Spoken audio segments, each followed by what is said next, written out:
Bonjour à tous, aujourd'hui sur l'échappée de l'Ouest, on vous présente une œuvre bien connue des Brestois. Il s'agit des jetées, également nommées escaliers de la place de Strasbourg. Cette structure en acier et aluminium est composée de 4 escaliers sans issue qui s'entrecroisent. L'œuvre a été créée par l'artiste contemporain Didier Faustino en 2012 et se situe sur la place de Strasbourg à Brest.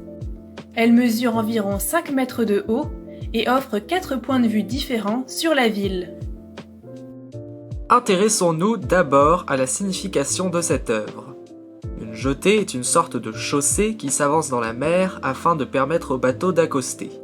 Ici, ce ne sont pas des grandes routes maritimes, mais des flux routiers qui arrivent sur la place de Strasbourg.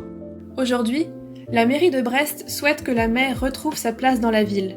En effet, celle-ci est inaccessible du fait de l'installation des ports militaires, de commerce et de plaisance.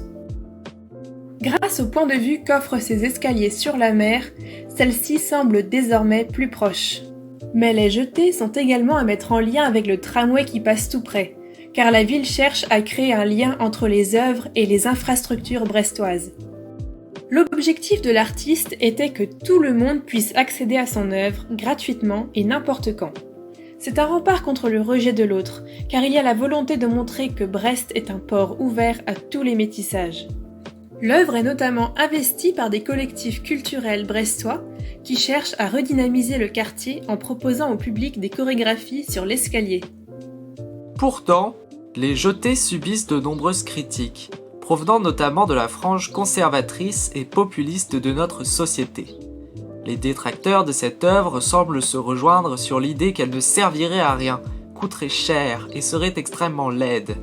Selon l'adjointe au maire, Gaëlle Abili, les individus ayant cette opinion sont à la recherche d'une rentabilité et d'une dictature du bon goût. Mais l'élu explique qu'il n'y a pas que l'argent dans la vie et qu'à Brest, toutes les esthétiques ont leur place. L'œuvre est donc considérée comme très laide.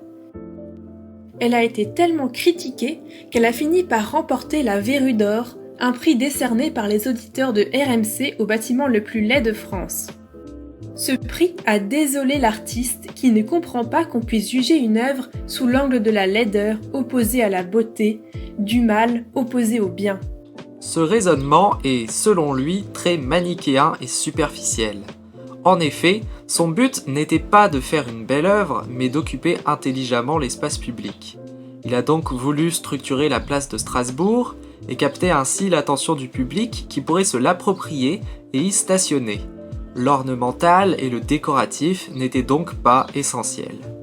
Le but de l'artiste était donc que les habitants s'approprient l'œuvre, mais après l'épisode de la Verrue d'Or, la police empêche les individus d'y stationner trop longtemps et les tags et mots d'amour apposés sur l'œuvre ont commencé à être retirés, ce qui a beaucoup embêté l'artiste. Mais rassurons Didier Faustino. Les jetées n'est pas la seule œuvre d'art brestoise à être ainsi critiquée. En effet, sont également cités pour leur soi-disant aspect déplorable la salle de spectacle de la Carène, le multiplex Liberté et l'arbre empathique, une sculpture située à Siam. D'ailleurs, c'est souvent la ville de Brest dans son ensemble qui est considérée comme laide du fait des terribles destructions occasionnées par les bombardements de la Seconde Guerre mondiale.